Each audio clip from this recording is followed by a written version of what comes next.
Hello, welcome to the Interview in Indies podcast, episode 1, where I interview indie game developers and pick their brain. I'm someone who's never made a game, so let's just get that out of the way. But today I am joined by RubyDev, the creator of Tiny Rogues. Yes, hello. I Ruby, made a game. you made a game. You've made more than Tiny Rogues, that's for sure. I've done some research, but Tiny Rogues is only your published game on Steam, right? Yeah, basically, I went to I have like a computer science degree, and like the school was a game development minor or major or whatever you call it. So we had to do a lot of projects. So I have experience in making other games, and our finals project is even on Steam. It's like called Happy Fun Time Labs. It's kind of like Happy Wheels and Mario Maker combined. It was very ambitious for like a few students to make. It turned out janky, but it's it's for what it became. It's quite cool, and it taught me a lot. For example, how to put a game on Steam. And yeah, there's like a few game jam submissions on like my itch page, and I recently linked all that in like an AMA post. But yeah, so I have experience with like finishing projects, but as you say, Tiny Rogues was my first attempt of a commercial project, and the goal was to like sell it one time on Steam, and I mean, now I'm here. you definitely sold it more than one time. And it's funny that you mentioned your itch.io because before this, I actually went and played all of your itch.io games. And I Oh wanted wow. to, well, I played all of them that I could, but I wanted to talk about them and kind of ask what level of, what's the word I'm looking for? Like, how far into your game dev journey were you and like what you learned from every game, if you, if you even learned anything from every single game, if you're fine with that. Yeah, let's do Oh, it. I don't know how much I can remember or how much I learned, but well, I guess the first question before we get into that is how long you've been developing games for? so I've been developing games on it like technically for a long time, because even in like kindergarten I was like sitting there and drawing like Pokemon maps and Yu-Gi-Oh cards, and I would like go to like Google Translator, and I knew that Konami is like Chinese or whatever. I mean, I was completely oblivious. How old are you? Like 10, maybe even younger. And so like I just translated stuff I recently learned to write, and I translated it and was like, "Oh, this is my submission as a Yu-Gi-Oh card. You should totally make that stuff." And then like I feel like after that it was more like at some point we had like this club going on in like elementary school, it was still, and I wanted to make a website for it. And there was this like, sorry that I'm like talking No, no, like no. telling an entire story, No, no, but yeah, tell the stories. We're um, here for this. there was like these, I guess nowadays it's like Squarespace and stuff, but back then it was like called Jimdo. I don't know if anybody knows that, I've but you don't need never to heard of know Gym Door before. programming to make a website there. It's more like, like, I'm missing the English word right now. It's like point and click stuff, right? Like you click, add a text here, stuff like that. So even like a very young child like me who spent like time in the internet and on forums and stuff, like could work with it. And then I got this idea, oh my God, I want to add a game to this website. And I Oh, still could not program at that point. And um, so, and then I like got into ROM hacking of Pokemon games a little bit, but that was still kind of too complicated because you kind of still had to know about was programming, and this like I didn't. was this still in This was elementary all school? still This is like all still I was like, elementary school. well, like how old are you? Yeah, I remember it was like third grade. In Austria we have 4 grades of elementary school, so like that was like third to fourth grade where I dove into that. Um, and yeah, and I didn't understand anything about ROM hacking, but there were like pretty sophisticated like map editors already, and that was kind of like something that a child in that age could understand. So I would like draw maps and stuff, and then like hit the save button, and it would appear in game. So that was really cool. And then I kind of like got into RPG Maker, which is a program or like multiple programs that you don't actually need to have any programming language for. And there's like so many tutorials and stuff, and it was like a huge thing back then. And there is a lot of people using them, and like I said, making tutorials and stuff. So I got more and more into that. And then like as I grew older, I still made RPG Maker games and stuff. And then eventually I decided on this. I mean, this is a more complicated story, but I'll simplify it a little bit.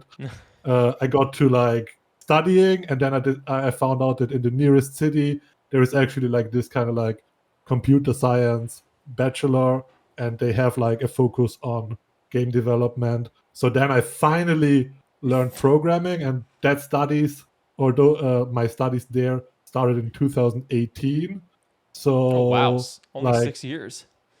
yeah, 2019, 2020 around is where I then like had enough programming knowledge to start my own projects and work in group projects and so on. So that's when I'd consider I actually started game development, but like way before that, I already did stuff with RPG Maker and stuff, which was fun, and it also like primed me in a good way for like my game development career for sure.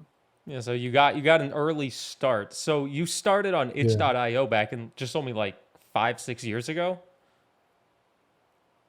I mean, I wouldn't say I started on itch. Itch is more like, like you grab resources and assets there. So you have an account anyways. And then like sometimes it's very handy to use their feature of uploading games, and then you can play them in the browser. So it's just something I guess every dev at some point like made an itch account, and then you upload games Yeah. there, but it's always like your small stuff. Yeah. So the first game I played on itch, the small stuff, was a game called Tans, if you remember that one. Yeah. It was described as a relaxation game, and I will say I only played it for a few minutes. I didn't feel really relaxed because I didn't really know what the initial goal was, but was that the first game you uploaded on there?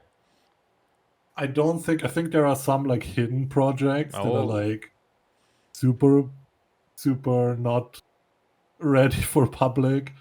I made that game I think while I was still in university, and I was just bored You were an just bored, so you just made a afternoon. game. Yeah. I mean, it's not a very complicated game, and it doesn't even have like, in my opinion, like very good design, or it doesn't have a goal and such, but it was just like interesting to play around with like Unity particles and add this trail element to just some triangles, and then make it follow your mouse. And it's kind of like the word tanz means dance, German to English. So I found it's kind of like this dance between, I don't even remember, I think squares attack you. It's like the squares come towards you, but you want to like kind of save them up and then like not collect them. And then when you collect a bunch, you want to like dive into them in a way, and then your score goes up. Yeah, made in an afternoon. Okay, made that But in the afternoon. yeah, It's fun. yeah. It's fun to see the progression, I guess, between the games because I played the latest game that you uploaded first, so I kind of was going down the Oh, ladder, okay. which I will say that latest game was pretty good. I was not good at it, but the second to latest game I saw, it said it was a thesis game called Fruit Juicer, which you just hit fruits. What was that Uh, game like to make? yeah, that was part of like my bachelor thesis, which was like when you boot up the game, there's actually two different. I don't even remember it that much anymore, but there is two different mechanics or dynamics of the game. And after the game concludes, I don't know if that's still in the game or I removed that. There, you're like prompted with a survey, Oh yes, and there then was there was a very long basically survey. I compared the surveys then for my thesis, and then I wrote about if there was anything to find in the different approaches. I think it had to do with like rewards, but I honestly don't remember that much. But again, it was very simplistic. I didn't It was a make very anything. it was a very simple game because you just Yeah. tapped the fruits in a row and Yeah, I didn't answer all the questions in the questionnaire at the end. yeah. I hope I that's mean, okay. that is okay. Like I was like, there was like set up like a little MongoDB database, and then like the game just sent the answers there so that I could work with them and see them. But all that is offline right now, so I don't even know. Oh, my questions went out into the void, but that's okay. You had a couple more games on there that were a little more simplistic. I'll just glaze over those. A game called Japtis. Do you Yeah, remember that one? that's short for just another post-process top-down shooter in space, and that's basically also one of those. I was kind of bored and had to pass an afternoon, so I made a game with like no graphics, just like black background. In Unity, you go into the post-processing effects and you turn up bloom, you turn up the fisheye, you turn up everything, and then it kind of like gets the space feeling, and then yeah. So You made a very it's simple game. yeah, very simple. Again, one of those. I kind of was bored. Yeah, Just bored and you make a top-down but I shooter guess game. now that I look at it, a little bit. This was before Tiny Rogues for sure, so like it already went a bit into that direction with like the black background and being a top-down shooter and stuff. So yeah. Yeah, the next game I wasn't able to play because it was a puzzle game that you needed friends, so I can't really say anything about this one. It was just true or false, but it seemed like Yeah, the name it was what the was game is. that was like for a game jam, and the theme was something about like it's a lie or like lying or something. And I think there has never been a full round played of that because it's kind of like long. And during the game jam showcase, we only had like 5 minutes, and everybody kind of like lost interest too. It's not the most exciting one. It's kind of like I don't even remember. I think it's like it gives you random facts, and then people have to vote if it's true or false, and then like That seems like a good concept uh, for a game. I don't know yeah, if it would be yeah, it's kind of like like a Jackbox party mini game, but like as its own its own standalone thing. thing. Yeah, standalone thing. Yeah. The next game on here, actually, I feel like you really went like from one step to like five in terms of graphics and mechanics, but it also was kind of like the classic vampire survivors genre. You know that one, Yeah. the It genre was that Nuclear Champ. That nuclear was Nuclear Champ. Yeah. champions. Yeah, And that was actually I worked on that with two friends, and that was short. Like we worked on that like shortly before I started to work on Tiny Rogues.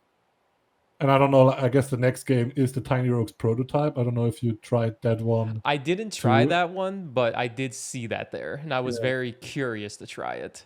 I should have tried it. It's an interesting experience, but um, so basically, I was working on a roguelike project that was like super Enter the Gungeon inspired, which was called Shurika, which is kind of like a word mix of the two words shuriken and eureka, like the scientist screamed.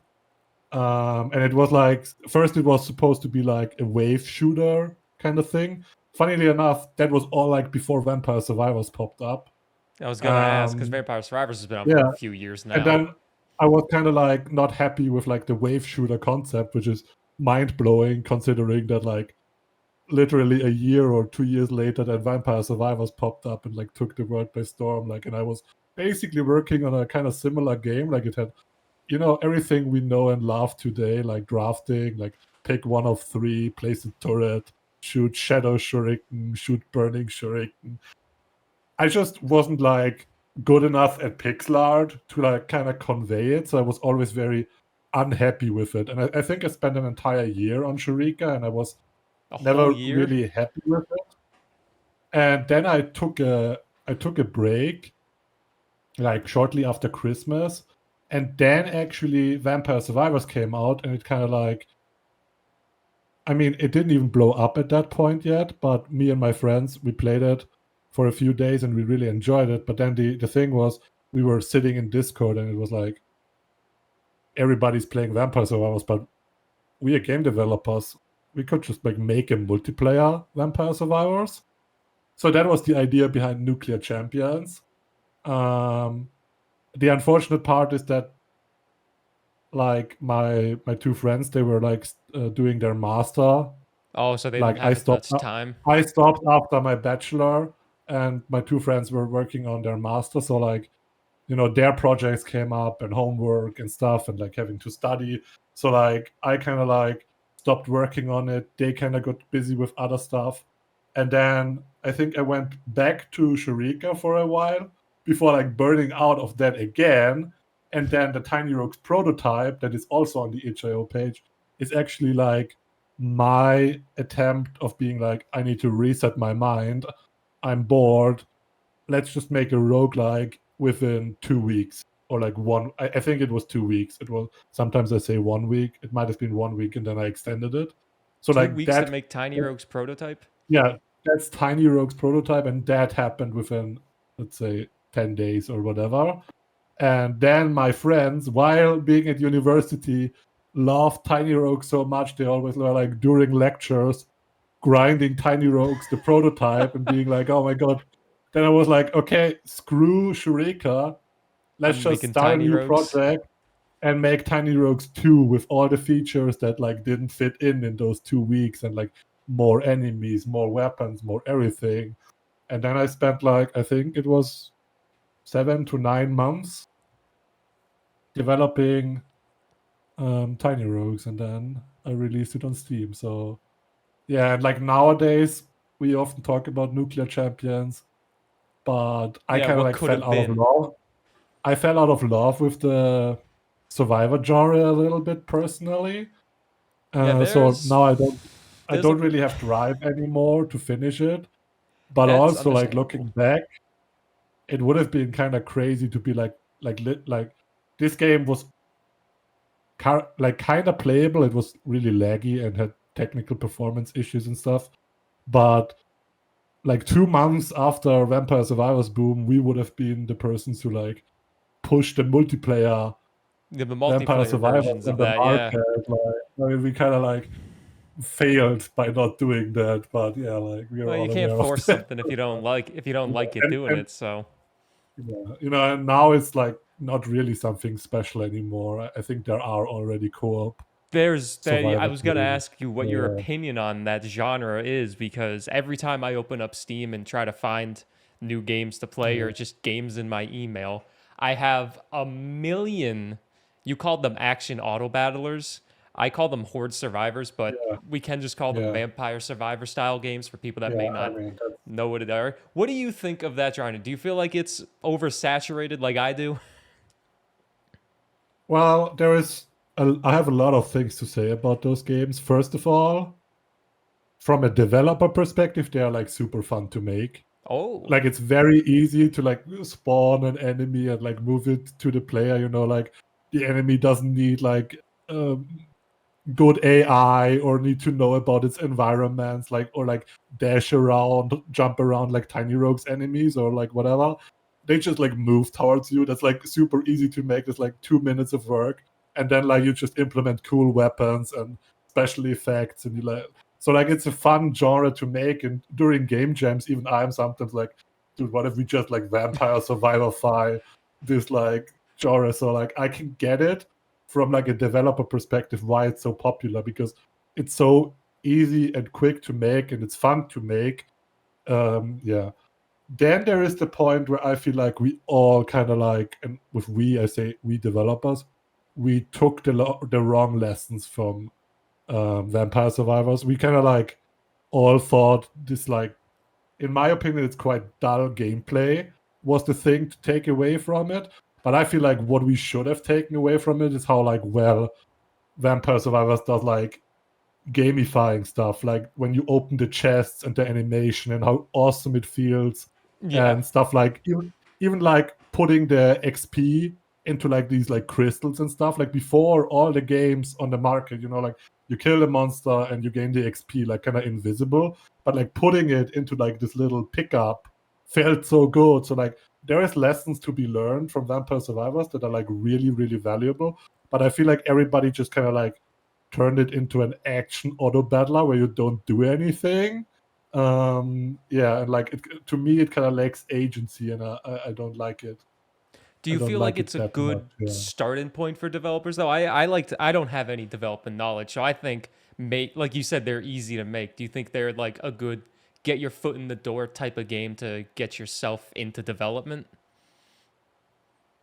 Sure, they are like kind of like a double-edged sword, because while they are very simple, when you kind of like start to scale them up, they can be like technically or like on a technical level, they can be very advanced because you deal with a lot of entities. I don't know, anybody who ever played Minecraft and then like spawned 100 monsters or whatever, then it's like the game starts lagging. What's up with that or whatever? And you need to start to optimize in your engine and stuff and make sure that your game isn't like a lag fest.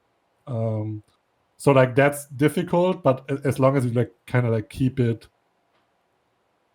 in certain boundaries, I think it's a good project. You also don't have to deal with like physics and stuff. A lot of people will jump to like making jump and runs and stuff, Yeah. and like those games can be like very complicated on like the game feel, because it's not easy to make it like feel intuitive and feel good. Like not every like a lot of work goes into like making it feel as good as like Celeste or whatever, right? Like Well, that's not that's something you do in an afternoon. yeah, So I'd that's actually say, yeah, like like no gravity. It's like fun to make, yeah, and all right. quick to That's make. So, yeah. yeah, nice and simple. Now that you mentioned that, I want to ask this. I was going to ask this later, but I'm just asking it now. What genres do you feel like are people too ambitious about when they get started? Because I've asked this on stream before, and a couple other developers do watch, and they say like Metroidvanias, because I like to play those a lot. They say Metroidvanias are very hard to make. What do you think about that? I don't even like know that much about like Metroidvanias. I feel like everybody just They are I have quite to I have to complicated. like I have to like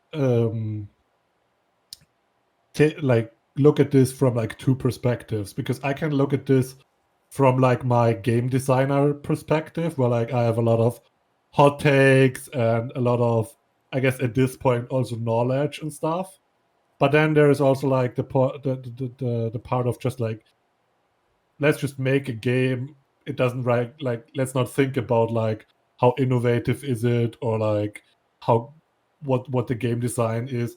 So I'd say in general, Metroidvania is probably like difficult to make this, because it's kind of like an open world game. Like it's like a long game too. Like uh, when you think about them, you think about Metroid and Castlevania, obviously. Oh So yeah. like a lot of enemies, a lot of bosses. You want like upgrades. Like it's a full game experience. It's not like something quick, arcadey to make. So like yeah, and then if you on top of that make it like a side scroller and stuff, then you add kind of like the complexity that I talked about, of like making a good movement controller and dealing with gravity and stuff, which makes it even more complex, right? Like in Tiny Rogues, an enemy has an easier time pathfinding to you. In fact, it doesn't need to pathfind at all, because it's just rectangles.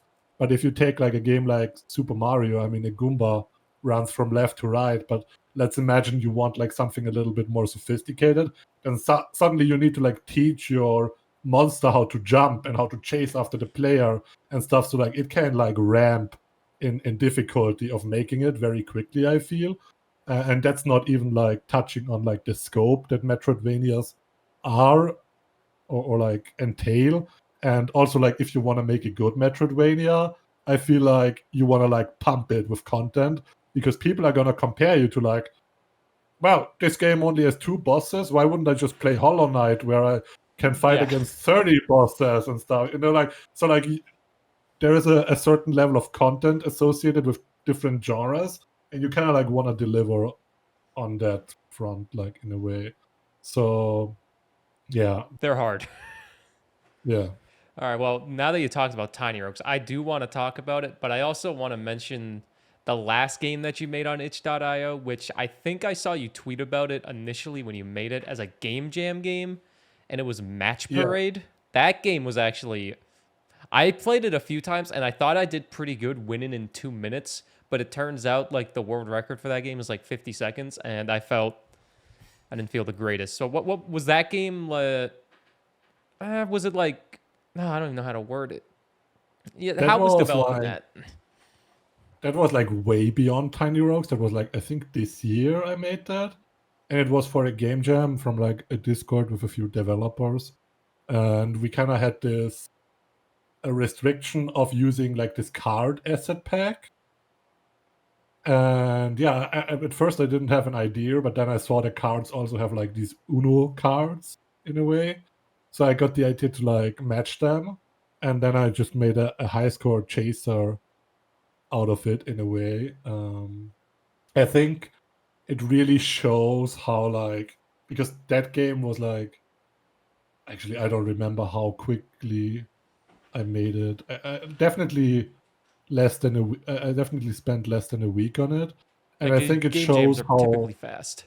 yeah, it showed how good I am suddenly at like making things feel good in a game, like making this punch and like adding a little particle or a shake here and there and like doing that quickly and getting more eye for it. I feel like so. That's like one of the things I took away from it. Yeah. I mean, it was a very, very fun little game, that's for sure. You might have some potential there after Tiny Rogues, which is your Yeah. big ambition for sure, because you still have like a handful of giant updates planned for Tiny Rogues. I think like Match Parade, which is what it was called, is like, it's like, I don't know if it's weird to say that, but in my mind, it's a little bit away from just like polishing a little bit, fixing it, making good leaderboards and stuff, and then like I could throw it for like $1 on Steam or whatever. I don't know. Like I feel like it's at that state already, which Oh is yeah, kind of cool 100%. to like It's such a simple game. be able to say that. Yeah. Now, I want to ask this because when I was doing some research on you, because you got to research you a little bit, uh, when you started Tiny Rogues, it said you were a part-time software developer while working on Tiny Rogues every day. Is that still the case, or is Tiny Rogues like your full-time commitment right now? It has been like basically it has been full-time commitment since November 2022, I think. Oh, a couple years. Isn't that when it Yeah. got into So early basically access? it launched in September and it immediately like made enough money where I was like, yep, I'm done with working this job. I was kind of like, even like in, like every game kind of like you crunch and you work a lot on it. So I was definitely like slacking a bit and taking a lot of vacation and taking a lot of vacation days that I didn't even have during the launch phase of Tiny Rogues. So, and at that point, I was also like super burned out already on like that job, which makes sense because I worked so much on Tiny Rogues during my free time that then during work time, I actually had like no brain left almost for it. So Yeah, it was like, yeah, there is no usually like you can't quit a job that quickly, but I kind of like you asked can. my boss and was like, dude, I'm useless here. Let's find a way that we can end our working relationship quickly. And since then I'm full-time dev, and I always tell people, like when you see a game on Steam with like 1,000 reviews, that's like a life-changing amount of money for developers, and like to me too. And Tiny Rogues is so successful, I can like keep making games for years now For personally. So years. I'm like super happy with that. I mean, it also depends where you live. I'd imagine if you're like, I don't know, living in a apartment in New York You're probably where gonna your have rent more is expenses. like 100K, then like, okay, Tiny Rogues will not make you develop games for years. But then again, like I don't know which game would in a way, right? Yeah, But for me, I live a simple life. So So as a solo developer, if us the consumers see like 5,000, 10,000, because you have like 10,000 reviews on Steam, 11,000 if I'm Yeah. not mistaken, overwhelmingly positive, like Really? 98%. You have a lot. That is more than enough for a single developer to continue making Yeah, games in in your my opinion, life. definitely. But it like I talk a lot to other developers, and it's really hard to um, judge it because everybody has a different living situation. Everybody has different tech situations. And on top of that, some people, they sign publishers, and it Oh can like yeah. easily, a publisher can easily take a big chunk of your money, and then like, so Steam takes 30%. Let's say your publisher takes 30%, and then your government takes like another 30%. You And got then it's kind of 10%. like, yeah, that is like not that well anymore. But I think, yeah, any game with like 10,000 reviews plus, you can be, I think, sure that the developer is not like on the brink of starving or whatever. Like, that's just not how math Yeah, there's works. also a lot of other variant factors that I should have mentioned Yeah, with the type of game they're making, how many assets they need. But exactly. you Yeah. mentioned publishing, and I am unaware with publishing and 100% how it works. I know publishers help fund the game, but you're self-published. Did you not reach out to any publishers, or did you just find it was more cost effective to do everything yourself? I didn't plan on Tiny Rogues like being this successful and big. It was basically just my stepping stone, like getting like sell like the goal was put a game on Steam and be able to like earn like I said, like sell one copy or like earn $100 from it or whatever. That was the goal. And I knew I can do that myself, and I wanna like experience how everything works. How does it work to set up a company? How does it work to set up the game, the Steam page, make your own trailer? How does it work to where do you get a splash art, the logo and stuff like that, right? Like I wanna like get a big overview of all of that personally so that I know it for my future in game development. So eventually, when I work with people that do this for me, I kind of know what they have to do. And then, like, it's also like, if you're in charge of a company or whatever, you want to like know what people do so that you're not fooled. So I like it was never how to phrase this. I never thought about getting a publisher for Tiny Rogues. Because you didn't Um, think it was gonna do as well as it did. yeah, Yeah, okay, exactly. that makes And sense. So like if now I'm also like notorious for or like known for being the guy who tells people you don't need a publisher, even though like a lot of my developer friends and stuff, they speak highly from their publishers, and like like publishers have contacts, have marketing options, I guess. oh yeah, But then we can I am always a voice for nowadays. You don't you need don't a need that. publisher anymore. Yeah. For And it all can also like, benefit you because like if your publisher wastes your money on marketing that is like outdated or whatever, you rather like take your own money and put it somewhere where it's good marketing, which in my opinion, um, I don't know, a lot of publishers these days can't be trusted in that way because they don't know as much as somebody like me does, who like spent the last 15 years, or how old am I? I'm 27. So yeah, like 15 years on Twitch and own 3D and in YouTube gaming. And I watch every creator, and I talk to people, and I talk to people on Reddit, and I have gaming friends. Like it's I all am about way more in the networking. thicket than any like manager of like a publisher or whatever would ever be. And I think that also like helped me with like Tiny Rogues because I knew whom or like where should I shoot an email at, and what's a possibility for marketing. And also like when designing a game it matters, like you really like want to speak to gamers, and a lot of game developers are not like in the thicket to know like what do people like. But like I knew like people like items, people like stats, people like finding legendaries and stuff, Oh, and yeah. then like that's how you get people, and that's how you sell a game, I guess, in my opinion. Well, with marketing, it's good timing with marketing, I guess, because I know you have seen the recent discourse by the YouTuber Alexa, who made that, I say, good tweet about indie games and has received some backlash from some developers. And I feel we will be in agreement where content creators are like, do you think content creators are like an indie developer's like best friend in terms Yeah, of definitely. marketing? Like, I tend to like, how do I say it? Like, first of all, yes, I agree. Like, content creators, bread and butter, most important thing.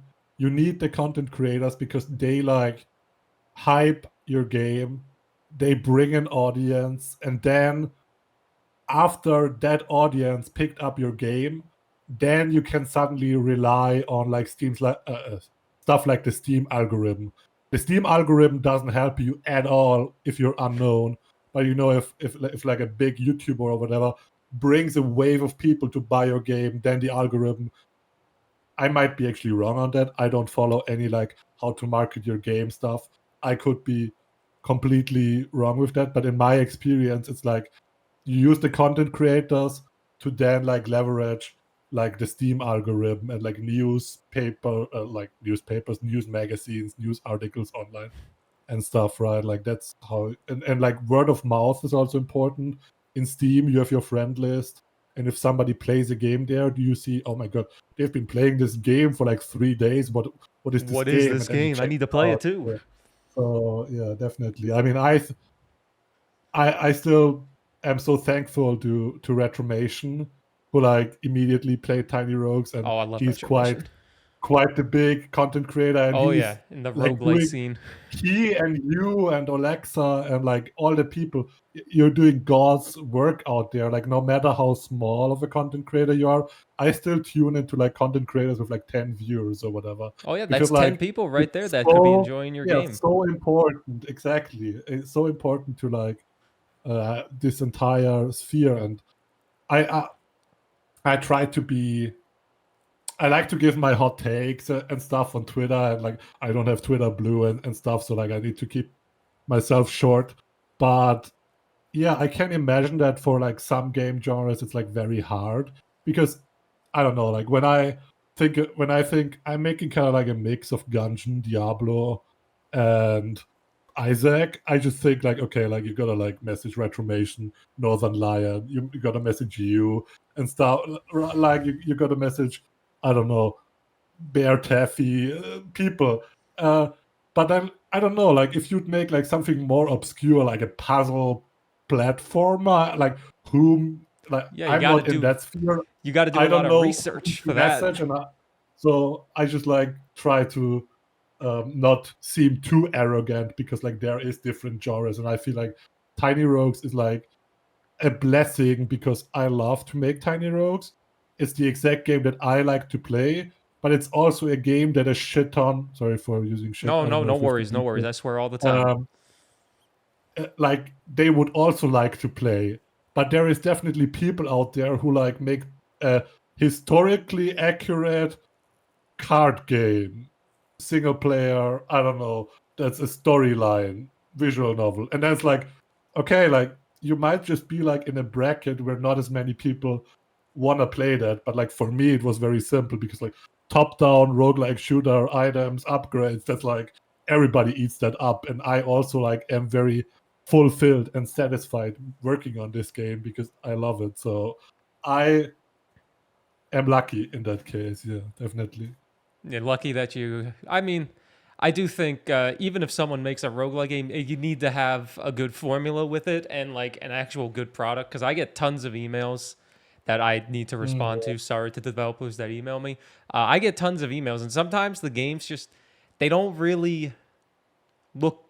I don't want to say bad, but they just don't look super inspired, you know.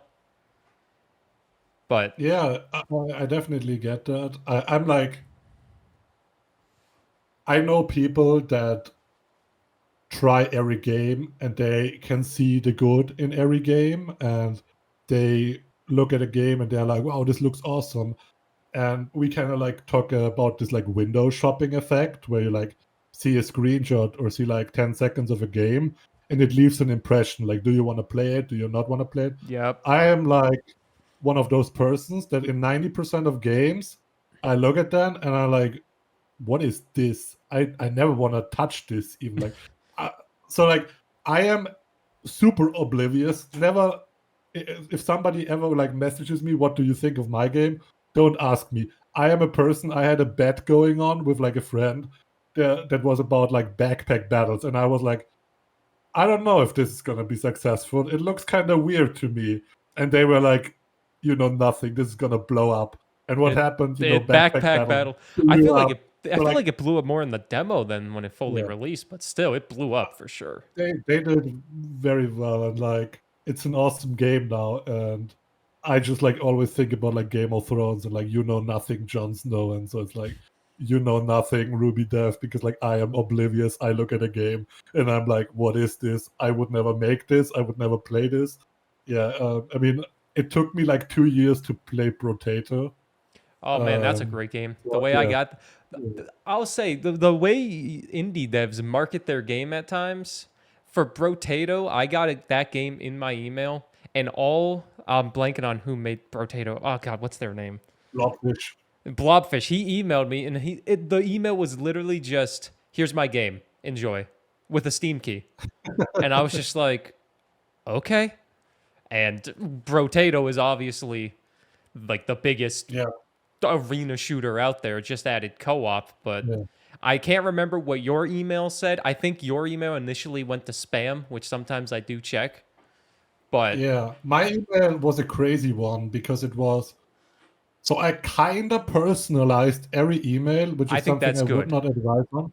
I think that's But still I, good I though. did go, I did go to their YouTube channel, and then if I saw like, oh, I saw you play a lot of The Binding of Isaac, and I made a game that is kind of like that, I would put that in. That was like my level of personalization. Or like, I saw you play Hades. Hey, I made kind of like a scuffed Hades, so maybe you're interested. That's kind of my level of email personalization that I put into my emails. But I also had this part of like, I made this game. It's a mix of Archvale, Enter the Gungeon, Nuclear Throne, Diablo 3, Path of Exile, Dark Souls, and like I think there were like 2 more games or whatever. So like then people kind of like, some people I caught off guard with that, and they were like, this sounds like a curious mix of games, and then that's, for example, I think how I got Retromation, because he like mentioned that immediately in his first video, where like the dev talks about this is like a game abomination of like 10 different games. So yeah, like it worked out for me. Do you But I feel also had like a key and a link to the trailer and the basics. that's something that I feel a lot of developers struggle with, is actually like selling their game. Like when I look for a game, the key is obviously very nice to give a free key out. But a lot of developers don't link their Steam game. They don't sell their game. They don't personalize it, which isn't as necessary. But like they don't link anything about the game. They just give me a wall of text of what the game is. And it's like, well, I need some links. I don't want to Google random game that I've never heard of, because then I don't know what's going to pop up. Am I looking at the right game? So I think you did a very good job on your marketing for sure, for doing everything yourself. I'm like a big fan of this. There's a word. There's like a word for this when you do this pitch of, my thing is like this, but with a twist in a way. Like, right, like I made The Binding of Isaac, but I don't know, blah blah blah. I think So Ludwig like I calls that really the like yoink and that. twist.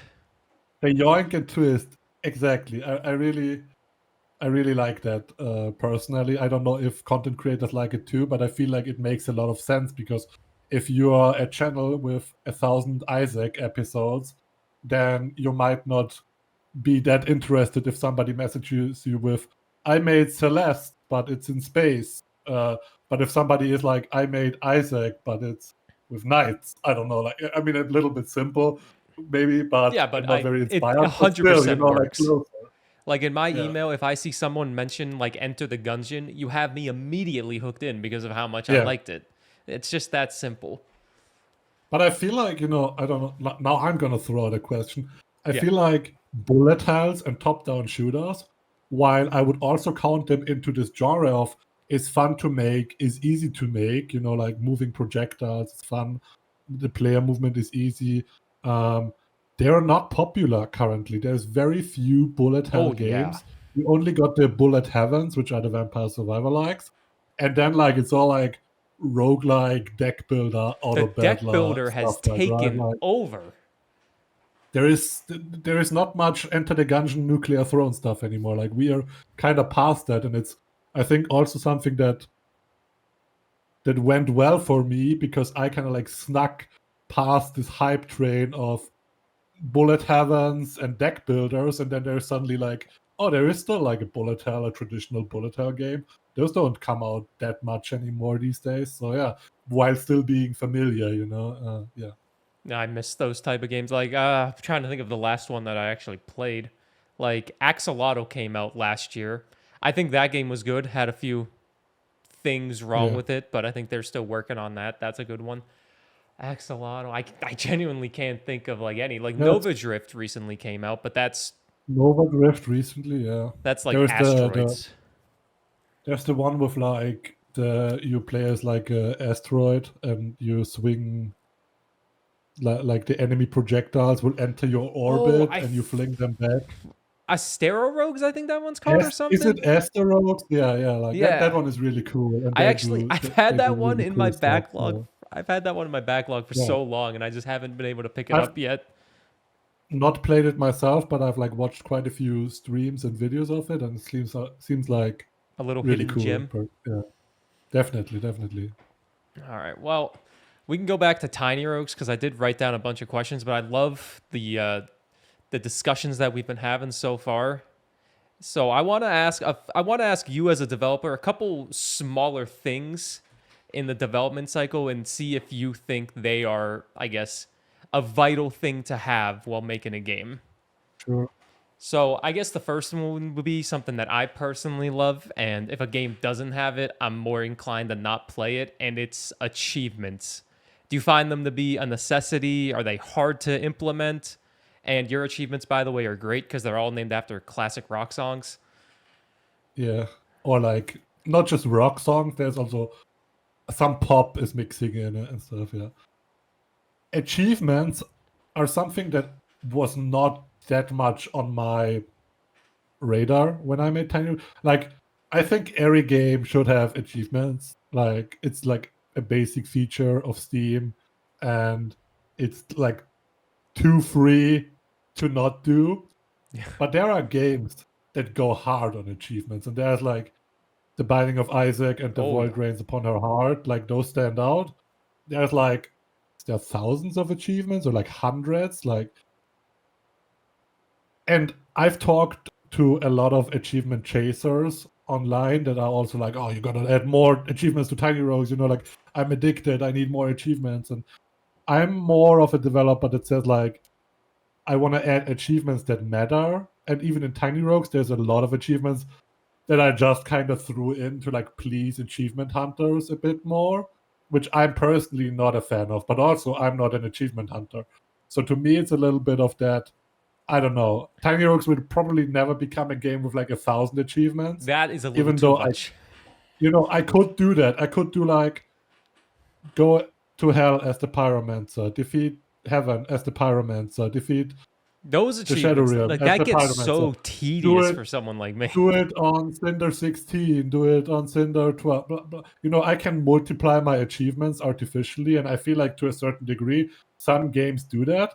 But I rather like sum up achievements where it's like defeat primal death with all characters or whatever, right? Like, and then that's one achievement, and other games would maybe make 50 out of those.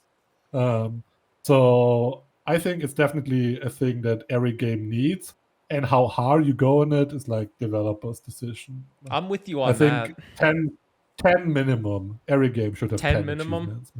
I'm with Yeah. you on that because when I see a game that has like beat the game like 18 different times for one achievement Yeah. each with all these different characters, it's like, okay, well, I don't really Yeah. want to do all that sometimes. It just adds to the ever flowingness of trying to 100% it. But I do like your achievements. I was playing Tiny Rogues yesterday. I was trying to get one of the achievements where you beat death with the doppelganger, but change like the ability that the doppelganger has every floor. And I forgot to change the Yeah. doppelganger's ability on the 10th floor, so I didn't get the achievement. But Oh, like an no. achievement like that, I find to be very Yeah. unique and fun because you have your run changes up so much every single level. I mean, you said this is like small questions that I maybe should answer quickly, but I'm No, you still can gonna answer go them a as little long as bit you want. Don't worry. into detail. I look at achievements in like 3 categories. The one is like an actual achievement, like kind of like a content goal. Like, I don't know, like let's take Path of Exile or Diablo and you defeat the final boss, right? Like that's a thing. Then there is kind of like collecting things, and like, I don't know, like it would be like Banjo Kazooie, collect every, I don't even remember what it was, like notes or whatever in every level. So like you can do that kind of stuff. And then there is kind of like the more, I have no name for them, but the ones that you just mentioned, like doppelganger, change everything, like, I don't know, inspiring the player to do something weird or odd, and like it's a bit artificial. And those are the achievements that I actually don't like that much, because to me it's kind of like just adding an achievement so somebody has Somebody to do does another some weird run. But thing. yeah, like, and I'd rather like actually provide real content, right? Like to me, it's Yeah, I'm that kind of gamer personally, but and that's all fine. 3 are valid, and I try to keep a mix of all 3. Yeah. All right. Well, here's the next. This one's kind of a big question, so this one could be a big Yeah. answer. But I thought of this last night while I was sleeping. I was thinking of this podcast all night, coming up with questions. But with major updates, you have a lot of them planned, of course. Do you try to plan these updates to be released when it's kind of like a lull in gaming with like a lack of major releases, whether it be like roguelites or AAA games coming out? Do you try to plan them so that people will go back to your game because there's nothing else coming out? Like a recent example for this is the Rogue Prince of Persia. They delayed their early access release by like 2 weeks because Hades 2 shadow dropped out of nowhere. So do you think that is a good thing to do as an indie developer? I think it's a hard thing to do as an indie developer, because I feel like you can never find a spot these days where nothing will like um be released at the same time. Like when Tiny Rogues released, Rogue Genesia was in hype, and then 1 week or like later or at the same day or whatever, the Shovel Knight roguelike released, right? Oh yeah. The Tiny Rogues blew both games, if I remember correctly. I don't remember about Rogue Genesia, but it blew both out of the water, even though like, like Shovel Knight is like A huge IP in the indie game well-known, sphere. huge IP and everything. So like you can never know. Just make the best game and then release it. I honestly, the one thing I found out over the last 2 years is the bigger the content patch gets, the worse I am at like planning anything. So it's very hard for me to set a date or whatever. The last big expansion came out around Christmas, which I thought was a great idea, Oh but yeah. it actually turned out that it wasn't that great of an idea, but I don't know why. I don't remember 100%, but I remember I would probably never do like a December 20th release again. The last update, or like sometimes I even like do the opposite, where like I do updates that I want to like have less eyes on them and draw less attention. So like at that point it can be like helpful to do an update for a game when something else drops, because then like people can, there's still going to be some people who play it and they can find bugs and issues, and then I can fix them, and I don't have like a big shitstorm against me or whatever. So like I do Yeah. that sometimes. I remember But in when... general, continue. I don't know. Like in general, the only thing that I do as a Path of Exile player is that I usually try to like not hit the same week that is a Path of Exile League So you release can play date Path because of I wanna, Exile. yeah, I wanna play there myself, and I know that a lot of people also play there. So I usually just slot in somewhere else then, yeah.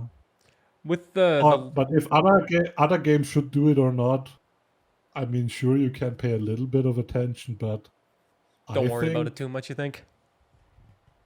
don't worry too much. The biggest problem is gonna be the thing that Wonderbot talks about is where like content creator bandwidth. And if there is like a lot of games that people play and that are new already, then it's like hard to like get somebody to make a video about your game. So yeah.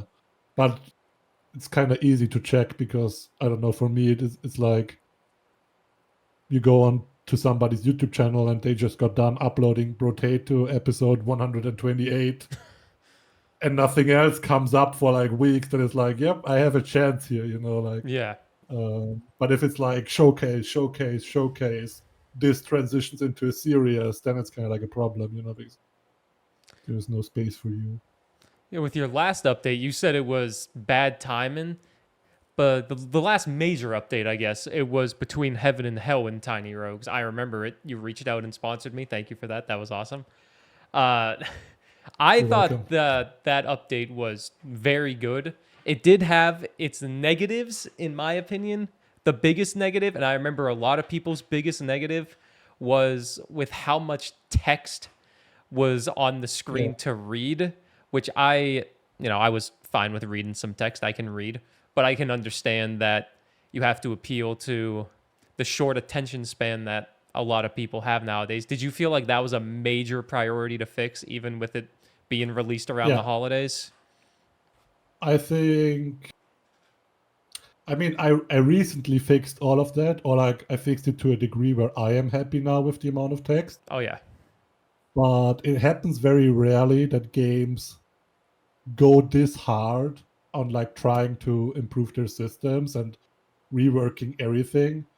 I just was very unhappy with the previous implementation of Tiny Rogues, where it's like what I consider dull these days. Like, oh, okay, 30% attack speed draft. I don't know, like, is that really that interesting? Not to me. So I really wanted to improve that. And then another big point of critique that Tiny Rogues always got was like, there is not enough information. What does this do? What does that do? So for Heaven and Hell, I kind of like overcompensated. There was so much new stuff, Oh but I yes, there also was. tried to like make sure that everything is explained everywhere. I was far from doing that, but I tried it, and I mean, it was a lot of crunch and it was like very ambitious. I just used a lot of words to convey the information, and sometimes the information was useless. And so the most recent update cleaned it up. There is still items that have a lot of text, but I'm personally fine with it. I think like Tiny Rooks will always be one of those games where like an effect might be 3 cent or like 3 lines long, but It you conveys know, what you need to know. yeah, it also needs that because a certain complexity can also be appealing in these games. Like again, it's I kind of like make Tiny Rogues for myself in a way, and I don't find it that appealing anymore to like if I get offered a big draft of 3 things and it's plus 30% damage, plus 30% attack speed, and plus 1 health, I'm like kind of disappointed because I'm like, I'm always picking the best one. There is not really build crafting here and stuff. And that's kind of like what I love about Path of Exile, you know, like looking at the big skill tree. What am I going to pick up? Which unique items and legendaries do I combo together and stuff like that. So, like, I want to like make a roguelike that also invokes those feelings. And sometimes it just takes a little bit of text to convey the effect. And I'm fine with that personally. So, Yeah, yeah. I played yesterday, and the text I felt was at a perfect amount. I also liked all the changes that I did notice, mostly with the classes having like a little secondary ability with the right mouse button. I Yeah. thought that was a great change. I also think your meta progression is kind of quite unique compared to everything else. And it's not just the simple stuff like you said, where you just get more damage, more health, all of that. You have stuff that really changes up the run and can really Yeah. lead to a bust and run, but you got to do the research and figure out what you want. So good job there. I think the only thing that I might be a little bit unhappy with still, but this is gonna be very hard to iron out over the coming patches and everything, is games also need to do a certain level of onboarding. So I'm kind of like having this idea. I recently watched an episode of Alexa playing Tiny Rogues. I don't know, like it randomly came up in this like Oh, was it spinning the wheel the thing. spin the wheel roguelite? Yeah. I was able to watch Yeah. about half of that. And then like on the first trade selection, he like got offered 4, and they all were kind of like text heavy immediately. So it was kind of like, oh my god, a lot of text suddenly appeared. So like I feel like it would help if games or like Tiny Rogues, like you can ease players into it, and it also makes sense from a build perspective. So I'm looking into maybe on the first trade selection, it should be more like foundational traits, like this grand spinning orbitals or whatever, like something easy to understand, not a lot of text. And then the later it gets into the run, the more specific things that bombard you with text could appear more often. So I'm looking into stuff like that. I also tried it on like a meta level where like the ranger and the knight and the sorcerer have like really simple passive abilities compared to, I don't know, pirate, who is like the 30th, like 31st character to unlock or whatever. You got so many characters in there. It's fine if pirate has like a big wall of text as an ability, but I think like ranger is probably the second class everybody plays because you die as the hero and then you unlock this bow guy and it's a top-down shooter. So let's play the bow guy. That guy should probably not front you with that wall of text. So I'm like growing and learning and adapting Tiny Rogues, and sometimes it can not work, because if somebody like Alexa returns to his Tiny Rogue saves after 5 months of not playing, then like those systems would not work, because the game kind of like assumes, hey, you just got done with defeating heaven or whatever, you're fully into the game. So like you can never fix this 100%, but I definitely want to take like some more steps into onboarding during a run a little bit better, which I think could be like really, really good for the game.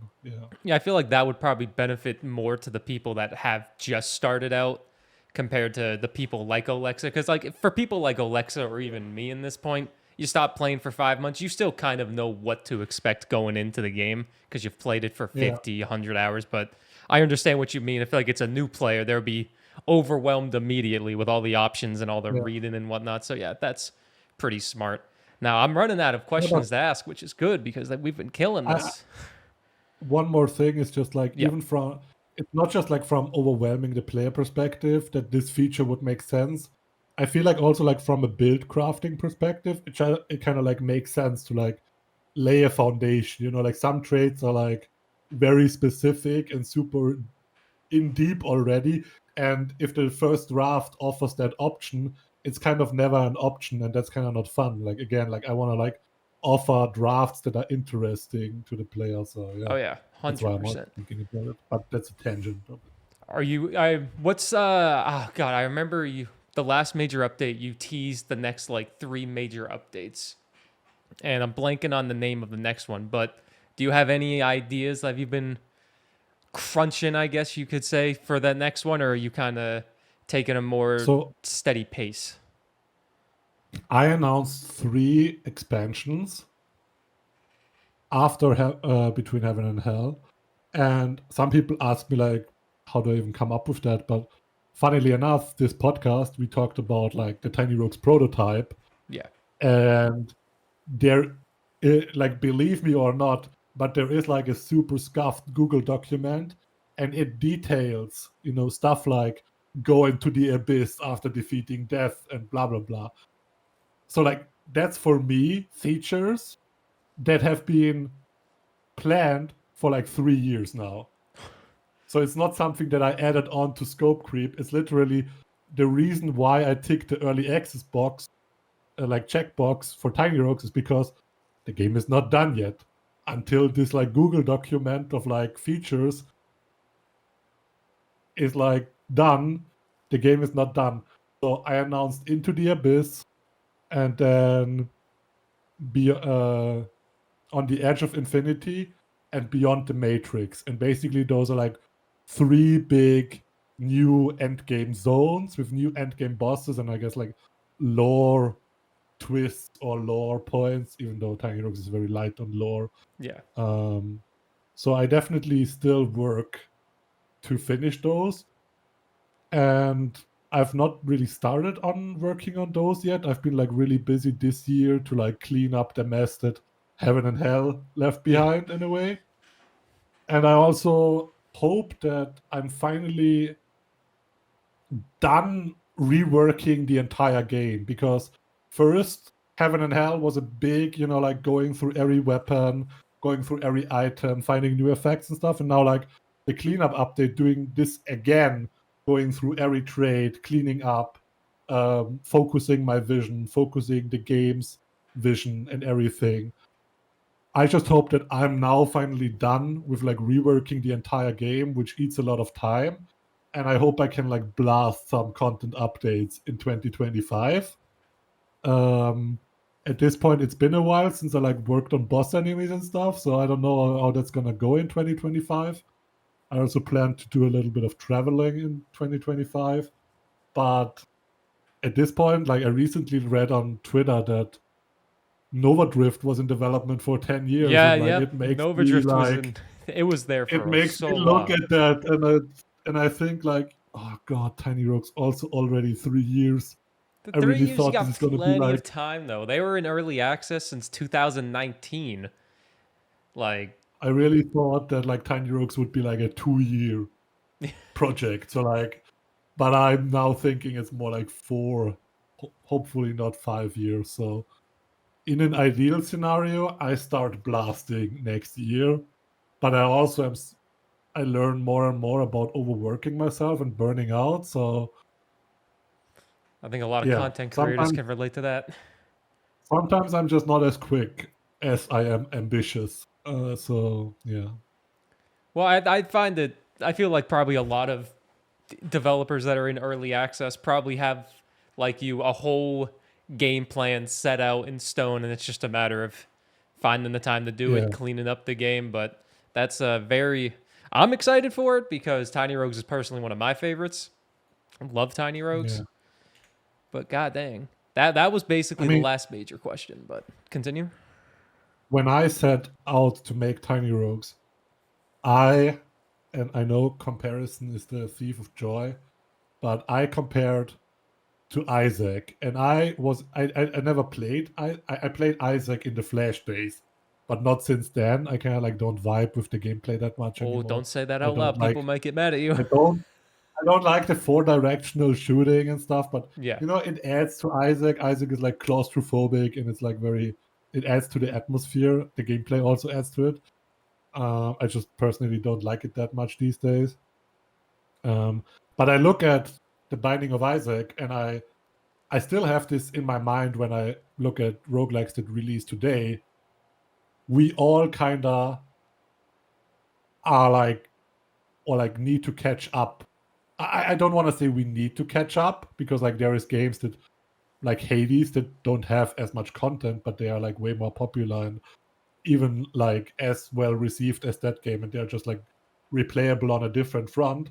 But I feel like it's very hard these days to make a roguelike, and then you will be compared to Isaac, which has a legacy of like, I don't know, is it 20 years at this Yeah, point? it's And like, it's gonna be a tough battle for any game to ever catch up to the level of content that Isaac has.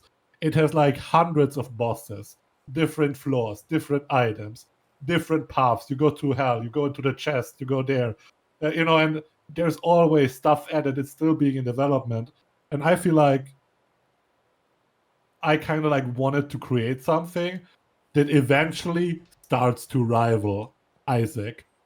The only problem is I'm one dude and Yeah. I'm just starting out. So that's how I came to the conclusion of Tiny Rogue's art style, basically, because I was like, I'm gonna need to create a lot of content for this game if I want to compete with the big leagues these days. If I started a new roguelike, I wouldn't even think about it that way because like I've kind of like grown past this like naive outlook of like, oh, I gotta have as much content in my game as Isaac. It's very naive to think that. But nonetheless, Tiny Rogues is still that game that is like on the chase of I also want 200 bosses in this game, and I want to go into the abyss, and here and there, and I want this system, and I want 50 characters and everything. You know, like I want to be that new game that people look at and are like, That's the game. your roguelike is great. Yeah, your roguelike is great, but it doesn't have as much content as Tiny Rogues. You know, that's like kind of what I want to be. So that's like, it makes me smile to think about, and it's like why so many expansions are planned to for it. I mean, if anything, I think you're probably the closest thing to the Binding of Isaac. Like you said, it's been out for 15 years, 20 years. It's been out for so long, Binding of Isaac. It's had so much time to cook and become what it is. And it's the same with any genre, really. Every genre has its own giant in roguelites. You can say that with really any game ever. Like there's Risk of Rain 2 for the third-person co-op games. There's Enter the Gungeon for top-down shooters. Binding of Isaac for whatever the hell Binding of Isaac is. There's Hades, Darkest Dungeon. And it's so hard to compare, like if you're an indie dev, I imagine, hard to compare yourself to those games or even live with the comparisons because you're, like you said, you're one dude, maybe a couple people. And these studios that made those giants, they're probably big teams and they've been working on the game for years. But I think it's good to have the ambition to be the size of them. But like you said, not to be super naive with it. Yeah, totally. I still think that like, so for example, the idea that every floor can have different bosses and stuff obviously came from Isaac. And I think more roguelikes need to do that again. Oh, yeah. Because like these days it's very much, I don't know which game created this, but was it Dead Cells or was it Hades or whatever, but it's very often like this is the floor one boss, and after 300 runs you destroy them immediately. Floor one boss. And you still fight the same boss, you know. And like I feel like just like adding variation to a game is a very, I'd say it's not a very sophisticated approach to replayability, but it's one that works and it helps you stumble into greatness. Because if you just make your floor one boss and that's done, then you're done with that.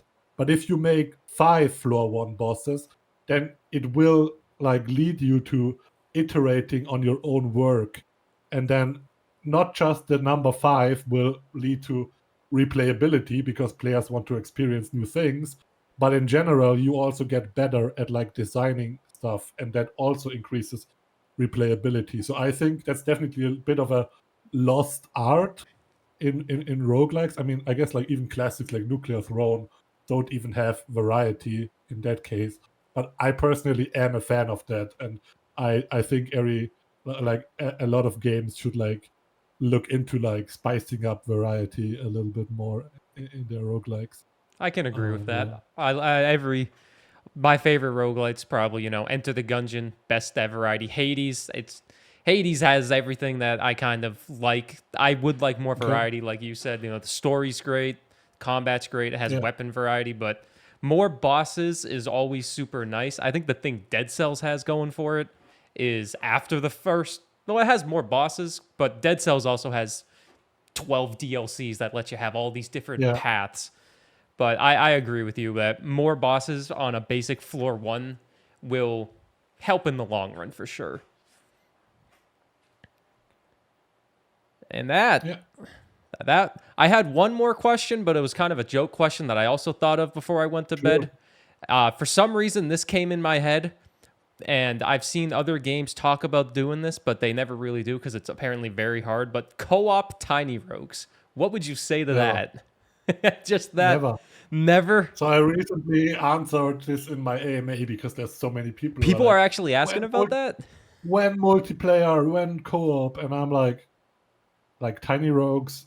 I don't view it as a co-op game personally, but It's it's something made I had to ask. so we are not even talking about game design issues yet.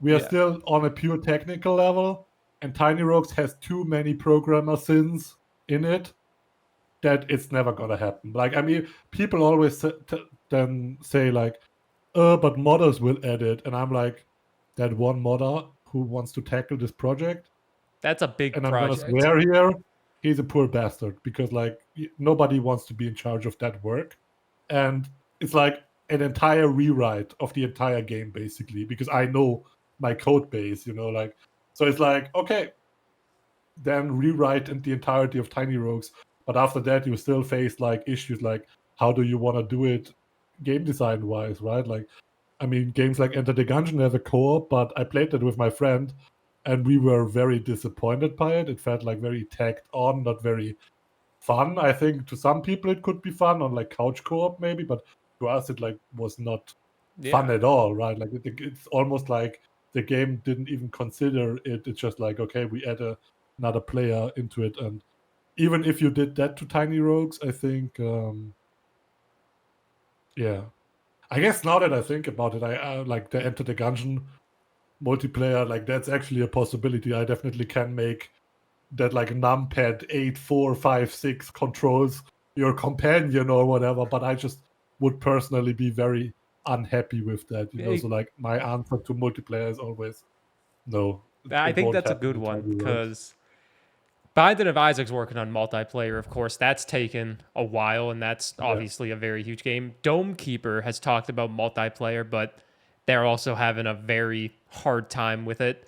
I just had to ask because I don't view it Yeah. as a co-op game, really. It's just a simple game you pick up and play, but I wanted to hear your side of Yeah. it, and that's kind of what I expected. Yeah. I am more interested in like multiplayer features, and I'm thinking like Dark Souls, like I don't know, like leave messages on the floor, That or is fun I don't stuff know, right there. summon a character of your friend, but it's not like controlled by your friend, but maybe like a ghost or like stuff like that. Like not saying that will ever happen for Tiny Rogues, but I'm more interested in like asynchronous features or like I mean there are plans right now in Tiny Rogues to add like a card mini game basically, and like it would be fun if you could trade cards with your friends and stuff. So like I definitely look into like social systems and asynchronous multiplayer stuff. That would be fun, but like the traditional local co-op will never happen. I still think it would be like super cool to like like reinforce some social aspects and like play it kind of together with your friends, but like more like how we played Pokemon Blue and Red, and like I trade my Pokemon for your Pokemon in that way. Like that could be Yeah. fun. Like the community came up with like Soul Link challenges where you both play the game, and then like I don't know, if you wear a chess piece, the other guy can't wear a chess piece. Yeah, Or that stuff. stuff like that. So that would also be cool, and like that's a possibility for the future, but there are no concrete plans right now for any of that. Stuff in the future. That's the good stuff. Yeah. And really, I think that was all the questions that I really came up with. We discussed absolutely everything. That was Yeah. incredible. Where can people find you, Ruby? Tiny Rogues on Steam, and then I guess RubyDev on X, formerly known as Twitter. Or Tiny Rogues on Twitter works too. Yeah. The Tiny Rogues account on my Twitter is more like less shit Yeah, it's posting, professional. less opinions. It's more professional, right? Like on like my own Twitter, I will talk about my cats and give my game dev hot takes. But Tiny Rogues Twitter is more like, oh, here's an announcement for a patch. Here's a teaser or whatever. So yeah, Follow both Twitters choose your regardless. poison. Yeah. Also, of course, for anyone that's watching this on YouTube, Tiny Rogues and all of that information for Ruby will be in the description. I don't know how Spotify works yet because this is my first podcast, but I will figure it out. So big thanks to Ruby for joining me. And yeah, that's all, I guess. Thank you for having me. Oh, yeah. Thanks for being here. Goodbye, people listening to a podcast.